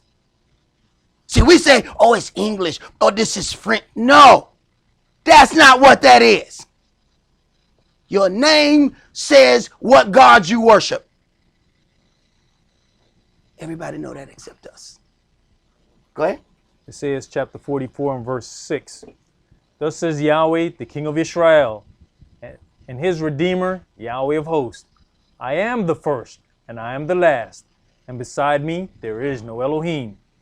And who, as I, shall call and shall declare it, and set it in order for me, since I appointed the ancient people, and the things that are coming and shall come, let them show unto them. Fear you not, neither be afraid. Have not I told you from that time, and have declared it? You are even my witnesses. Is there a Elohim beside me? Yea, there is no Elohim. I know not any. Right. Israel are Yahweh's witnesses that he is Elohim, because Israel was the only one standing before the mount. So when somebody tell you they're Jehovah's Witness, your first question is, first of all, who is Jehovah? And the next thing is, if you're a witness, what did y'all see? Because only Israel was standing before the mount. Israel was the one who witnessed that he is Yahweh. So ain't no such thing as a Jehovah's Witness. He says Israel is my witnesses. Go ahead. They that make a graven image are all of them vanity, and their delectable things shall not profit, and they are their own witnesses. They see not nor know, that they may be ashamed.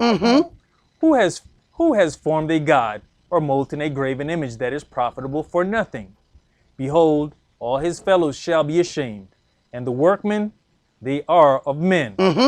Let them all be gathered together, let them stand up, yet they shall fare, and they shall be ashamed together. The smith with the tongs both worketh in the coals, and fashion it with hammers, and work it with the strength of his arms. Yea, he is hungry, and his strength fails. He drinks no water, and is faint. The carpenter stretched out his rule. He marks it out with a line. He fitted with planes, and he marked it out with a compass, and makes it after the figure of a man, according to the beauty of a man, that it may remain in the house. He heweth him down cedars, and taketh the cypress and the oak, which he strengtheneth for himself among the trees of the forest. He plants an ash, and the rain does nourish it. Then shall it be for a man to burn, for he will take thereof, and warm himself. Yea, he kindleth it, and baketh bread. Yea, he maketh a god, and worships it. He makes it a graven image, and falls down thereto. He burns part thereof in the fire, with part thereof he eats flesh. He roasteth roast, and is satisfied. Yea, he warms himself, and says, Aha, I am warm. I have seen the fire. Now, he's doing all of this out of the same tree. See, this is how stupid the idol is. So I'm going to use one part, heat myself. I'm going to use one part to cook some food. And then what's left over, I'm going to make me a god. Go ahead. And the residue thereof he makes a god, even his graven image. He falleth down onto it, and worships it, and prays unto it, and says, Deliver me, for you are my God. Now, he made his own God. Then he bowed down to what he made and said, Deliver me. See, we don't consider that those crosses that we had around our neck, it was graven images. And some of them had the little man on it. I know it because I used to kiss it every time I got ready to get into something. Oh, take me, Jesus. Then I tucked my guard back under my shirt because I didn't want nobody to snatch my guard because I was about to get into it. Right. Go ahead. But you see how backwards that is? You make it, but you gonna worship it. No, I should be a god to it that I made. Right. You got control over your own God. Well, consider, man, where can we find in this book my personal Lord and Savior? So you got your personal one. You got one just for you. You don't deal with nobody else, just you. Well, that's that. Because see, if he's your personal Lord and Savior, you can deal with him independently of anybody else. You deal with him how you want to deal with him. Oh, so I ain't got to really deal with him according to the rules set forth. Interesting. Go ahead. Verse 18. They have not known nor understand, for he has shut their eyes that they cannot see, and their hearts that they cannot understand. And none considers in his heart, neither is there knowledge nor understanding to say, I have burnt part of it in the fire. Yea, I also have baked bread upon the coals thereof. I have roasted flesh and eaten it. And shall I make the residue thereof an abomination? Shall I fall down to the stock of a tree? He feedeth on ashes, and a deceived heart has turned him aside, that he cannot deliver his soul, nor say, is there not a lie in my right hand? Remember these, O Jacob and Israel, for you are my servant. I have formed you. You are my servant. O Israel, you shall not be forgotten of me. I have blotted out as a thick cloud your transgressions, and as a cloud your sins. Return unto me, for I have redeemed you. Right. So you're talking about a serious thing of forgiveness. I have blotted out. Your sin's still there. You committed them. But I have blotted out as a thick cloud your transgressions. See, some of us ain't never went to court before. But you can go to court and they just say, you know what? You got 5 charges. We're gonna drop 3 of them. Man, your outlook just got better. Because they just dropped 3 of your charges. He said, I done blotted out these charges against you. But what I need you to do is return unto me. Not return unto me halfway. Return unto me with your whole heart. See, that's that thing when they said, all right, we're going to deal with you under the First Offender Act. So what's that? Since this was your first time coming in here, we're going to wipe away all the stuff that you done. We're going to act like it never happened. But you know, there are conditions to that First Offender Act. They say, all right, you can't come back here within the next couple of years. Because if you do, we're going to open back the stuff in this packet that we have sealed. Now, if you stay away from here, this stuff is sealed and it can never be revisited again. But if you show back up in here, we're going to open this bag up and everything in this bag is going to be held against you. You have an opportunity to have everything that was in that bag to stay in that bag. But what you do after your baptism can cause him to go and open back up that bag. Some of y'all just don't remember what y'all did before that bag was sealed.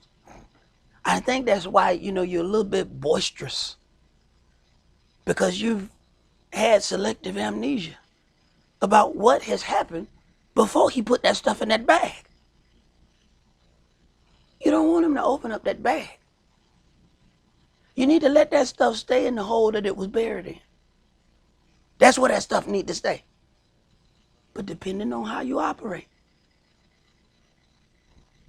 he has the right to go and get that stuff back out that bag and put that on the table. And now you're being judged for what you did just now and all of the stuff that you should not have been judged for. He can blot out your transgressions. just decide that they're not going to be able to be brought in the courtroom. It ain't that you didn't do them. He says they can't mention them in your judgment. You got that kind of power if you walk right.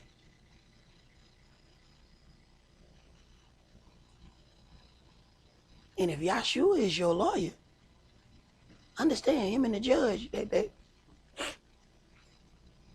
know each other. You know. They straight like that. See, I done been to court before. And I was in court where the lawyer knew the judge, and I was in a courtroom where he didn't know the judge, or the judge wasn't cool with him. And I was in one, and this lady here, she was just 48 months. And that's how they give you your time, in case none of y'all ain't went to jail before. All right, so they hit the, 60 months. So they're giving you all your time in months. And I'm waiting on my turn to come. Yeah, everybody who tough, they turn soft when their time start coming. Right before they got to me, I saw old slick lawyer come in there with his Italian suit. He pointed at me. We moved to another courtroom, and when I went, there was a nice, thick chocolate woman smiling at me. I said, I'm going home. I'm going home. The judge was smiling at me. Could be why I like thick chocolate women to this day. My freedom was connected to that woman. She was smiling at me. I said, I'm going home. He knew that lady. Boom. Worked out. Automatically. First charge. Drop. Get that out of here. First charge. So I ain't even, now my judgment ain't the two charges that was against me. One of them already gone. And that was the big one. So all I got that little one. I was dancing inside. I couldn't move at the time, but boy, I said, I'm going home. Y'all sure know the judge. If he on your side, you straight. And if he say, people can come and present things. Yana, this person did this against me. It says, judge yourself that you be not judged. Now here come your lawyer. Yes, my client did do that, Yahweh. But you hear, right here, you see that she judged herself of that by doing such and such and such and such. All right. Yes, she did. That charge is thrown out. Next.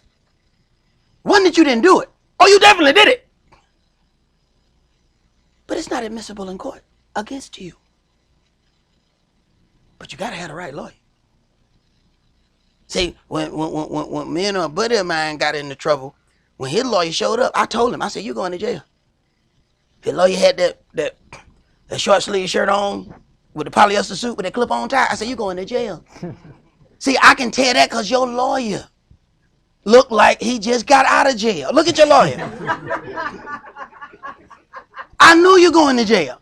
Only reason he didn't go to jail because they put our cases together and that slick dude with the Italian suit got us both off. You understand what I'm saying to you? See, you need to have the right lawyer. You need Yahshua. And if you got him, there ain't nothing nobody can charge you with. But you got to take care of your end of the bargain. You take care of your end of the bargain, and you get that good lawyer. You done there, bro? Now, verse 23. Go ahead. Sing, O you heavens, for Yahweh has done it. Shout, you lower parts of the earth. Break forth into singing, you mountains, O forests, and every tree therein. For Yahweh has redeemed Jacob and glorified himself in Israel. Thus says Yahweh, your Redeemer, and he that formed you from the womb. I am Yahweh that makes all things, that stretched forth the heavens alone, that spreadeth abroad the earth by himself. Right. All this stuff is his stuff. See, I made this stuff. So when they get ready to say that these things are for idols, that's something that they have created in their own mind. It's his stuff. So when Yahshua said, go down there, you're going to find a coat tied. Go get it. Tell them, saying the son has need of it. You want me to just go steal their stuff? Oh, no, it's my stuff. I kind of own this place. Yeah, everything you see is mine. This is my stuff. And I can give you whatever I want to give you. It's my stuff. You see that moon up there? That's mine. Did you see the sun today? Yeah, that's mine too. It's my stuff. I can give you whatever I want to give you. And whoever got it, they got to give it up. Because it's my stuff. Understand that.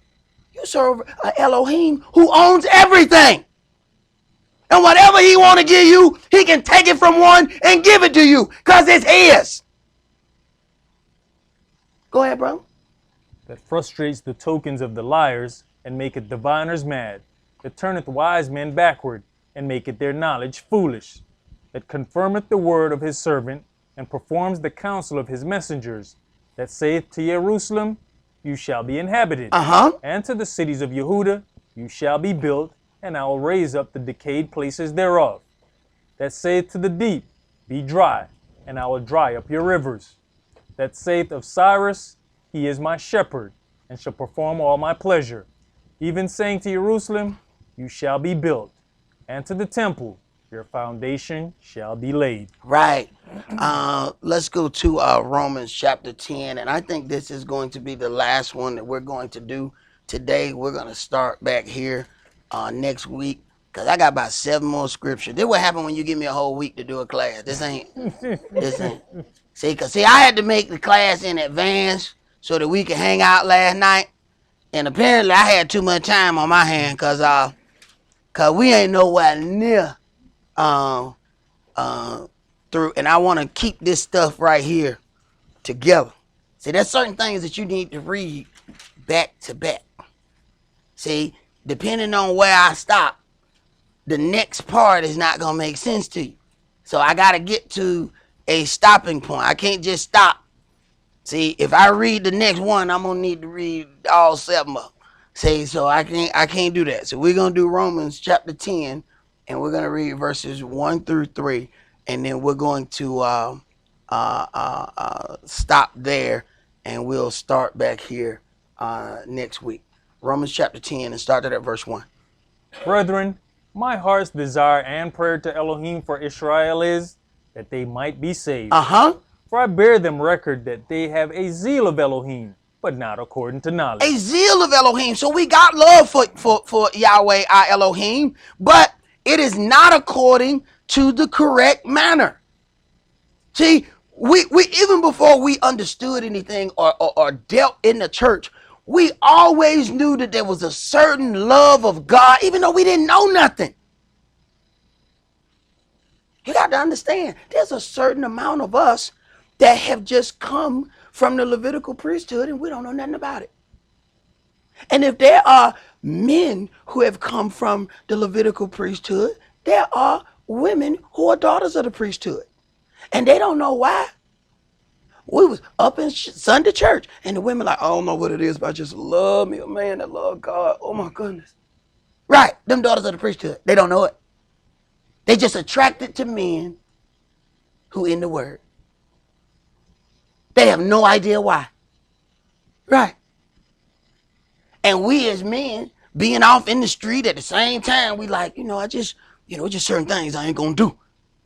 Right. Because that ain't where you supposed to be. We have no idea that these things were always there.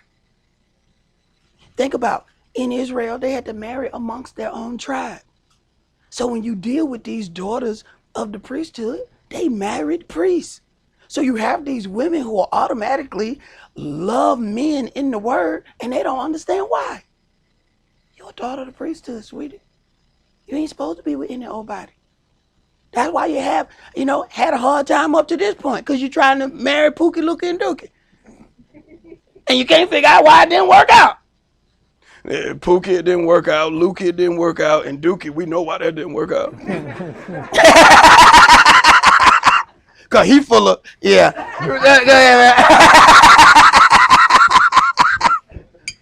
Go ahead. Verse 3. For they being ignorant of Elohim's righteousness and going about to establish their own righteousness, have not submitted themselves unto the righteousness of Elohim. See, that's our problem. See, we won't submit ourselves to the righteousness of Elohim because we're trying to establish our own. I don't like this. I don't think this is this way. So now we're going to make up our own righteous table based on what we like or dislike. We don't get the opportunity to choose what is good or what is bad. We don't get the right to choose what is evil and what is righteous. That has already been laid out for us. He chooses what is righteous and what is evil. But we can deal with something in the wrong manner and make it evil by how we deal with it. See, you can take something good and make it to, it says eating flesh is not a problem.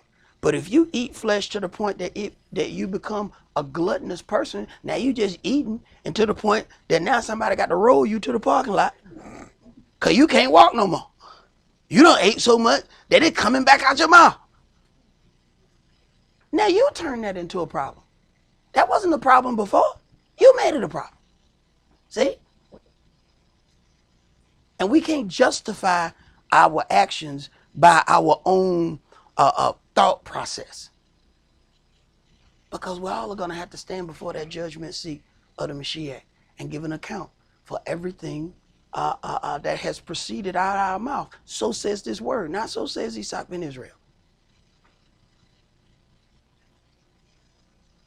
So let us consider those things as we move closer to commemorating this very, very great sacrifice that Yahshua the Mashiach has made to redeem the children of Israel and thus after the whole world. That's all that we're going to do for today. Remember the Sabbath to keep it holy. Shabbat shalom. Shabbat shalom.